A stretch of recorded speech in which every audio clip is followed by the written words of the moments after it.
Bonjour et bienvenue à vous dans cette nouvelle vidéo. Alors aujourd'hui nous allons aborder ensemble un sujet très intéressant qui concerne surtout l'Afrique de l'Ouest. Donc je pense que vous êtes au courant de la nouvelle par rapport à la situation qui prévaut entre la CEDEAO et les trois pays, notamment le Burkina, le Mali et la Guinée. Et donc dans cette vidéo, je vais vous donner mon point de vue par rapport à cette situation et vous dire, selon moi, est-ce que la décision que ces pays-là veulent adopter, est-ce que cette décision, selon moi, bien évidemment, c'est un point de vue personnel, est-ce que cette décision va amener l'Afrique à quelque part ou bien est-ce que cette décision va nuire au développement de l'Afrique? Quant à vous, vous allez pouvoir me donner votre avis dans les commentaires et ça va me faire un plaisir de discuter avec vous, surtout dans les commentaires. Vous le savez les amis, avec la crise sécuritaire qui prévaut depuis très longtemps en Afrique de l'Ouest, il y a quelques pays africains qui ont décidé bien évidemment d'unir leurs forces afin de pouvoir lutter ensemble.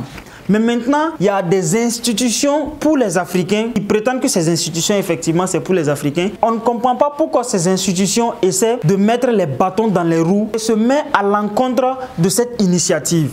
L'initiative, c'est quoi? Le Burkina Faso, le Mali et la Guinée ont décidé d'unir leurs forces et de créer un État fédéral afin de pouvoir bien ajuster l'aspect économique dans les différents pays, mais aussi de surtout lutter contre la crise sécuritaire. Si on remonte un peu plus loin avec l'histoire qui s'est passée en Libye avec Mohamed Kadhafi, vous le savez très bien, il a été assassiné parce qu'il avait l'initiative de créer un État comme ça, de créer un État fédéral, c'est-à-dire une union entre les pays africains, afin que les Africains arrivent eux-mêmes à exploiter leurs ressources. Parce que le véritable problème en Afrique ici, je vous dis, c'est l'exploitation de nos ressources personnelles. Nous avons eu l'incapacité depuis la nuit des temps d'exploiter nos ressources. Et c'est ça qui fait qu'on n'arrive pas surtout à avancer. Mais maintenant, on se dit peut-être que si on arrive à s'unir, parce que c'est cette divergence qui fait en sorte que les intérêts personnels sont primés. Et donc peut-être si on arrive à s'unir et qu'on trouve peut-être un président qui va diriger peut-être tous les pays, c'est sûr et certain qu'on peut avoir un changement dans notre continent. Et quand on parle d'Union africaine, on ne parle pas de l'Union africaine sur papier, parce que quand on parle d'union économique et monétaire, on ne parle pas d'union économique sur papier. Quand on dit comité des États, on ne parle pas des comités sur papier. Je vous dis pourquoi. Moi, je suis planificateur de projet et quand on dit union économique et monétaire, normalement, il y a beaucoup de limites, il y a beaucoup de barrières qui sont fixées entre les pays et ce qui n'est pas normal en tant qu'union économique et monétaire. Mais maintenant, quelle est la solution? Déjà, lorsque le Burkina Faso a proposé de créer cet État afin de pouvoir unir les forces pour avancer ensemble, il y a la CEDEAO qui a sanctionné déjà ces trois pays, à savoir le Mali, le Burkina Faso et la Guinée, déjà pour les différents coups d'État qui se sont passés dans ces pays-là. Donc, déjà à cause de ça, il y a le Mali et puis la Guinée qui étaient sanctionnés. Le Burkina qui vient encore proposer un État fédéral se voit encore sanctionné par la CEDEAO. Mais maintenant, qu'en est-il? Est-ce que cette fédération n'arrange pas la CEDEAO? Est-ce que cette fédération va nuire l'Occident? C'est vraiment là la question. Parce que lorsqu'on parle de fédération, il y a beaucoup de choses qui vont entrer en compte. Je vous explique pourquoi.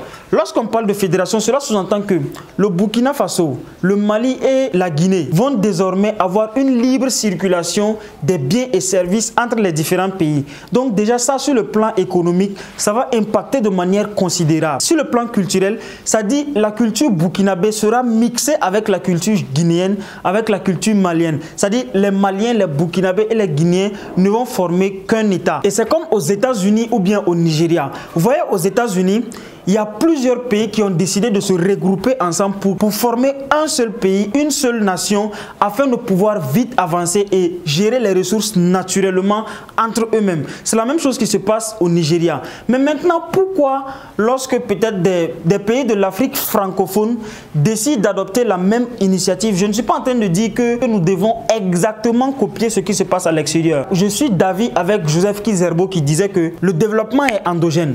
Mais en fait, on doit copier.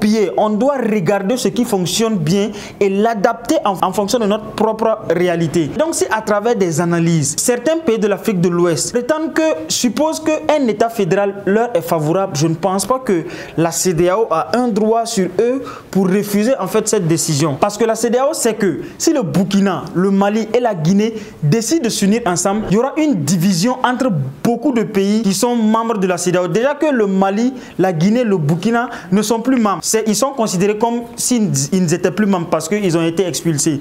Maintenant, vous voyez que le Sénégal, désormais, quand le Sénégal veut envoyer peut-être des matériels en Côte d'Ivoire ou bien veut faire une transaction en Côte d'Ivoire, ils sont obligés de passer par la Guinée. ou même peut-être par le Burkina et faire le contour. Là, ça va créer un problème. C'est-à-dire c'est comme si l'union en réalité que les Burkinabés, les Maliens, les Guinéens veulent former vont entraver un frein entre les pays même de la CEDEAO. Et je pense que c'est la raison pour laquelle la CEDEAO ne veut pas accepter cette union. C'est-à-dire cette union va entraver la politique de la CEDEAO. Et c'est la raison pour laquelle il y aura toujours des bâtons dans les roues. C'est la raison pour laquelle ils vont toujours refuser au Burkina, au Mali ou bien à la Guinée de créer cette union. Mais supposons par exemple que tous les pays peut-être de, on va pas dire tous les pays de la CEDEAO, mais quand même tous les pays de l'Afrique de l'Ouest décident quand même de s'unir, que ce soit le Burkina, le Mali, la Guinée-Bissau, le Sénégal, la Côte d'Ivoire, le Togo, décident quand même de s'unir, former un seul pays afin de lutter d'abord contre l'insécurité, de travailler ensemble en matière de politique économique, de gérer peut-être un même budget et de trouver un président qui va gouverner peut-être tous ces pays-là. Je pense que comme les États-Unis, comme le Nigeria, nous pouvons avoir assez de force pour exploiter notre ressource. Parce que déjà, si le Mali, le Burkina, le Sénégal, la Côte d'Ivoire décident de s'unir ensemble, on peut quand même trouver des investisseurs qui vont quand même venir peut-être au Burkina exploiter les mines, exploiter les ressources minières, exploiter les carrières afin que cela puisse servir déjà aux pays africains. Et ces quantités d'or, lorsqu'on va les exploiter, on peut encore les vendre entre les pays africains, développer l'industrie en Afrique afin de pouvoir sortir de ce sous-développement. Parce qu'il faut comprendre que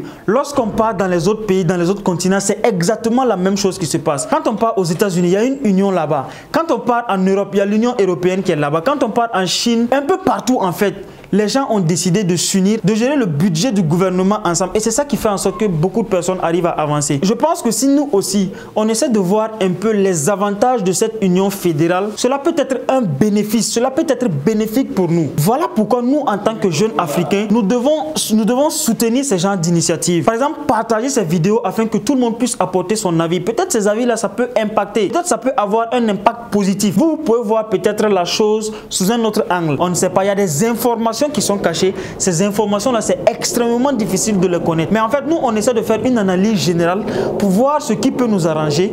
Et ce qui peut nous arranger, moi, je pense que c'est vraiment cette union. Ça, c'est vraiment mon point de vue. Quant à vous, je vais vous demander de me donner votre point de vue dans les commentaires afin qu'on puisse trouver vraiment une solution par rapport à cette situation. Et si cette vidéo vous a plu, je vous invite à vous abonner parce que nous allons continuer avec la discussion.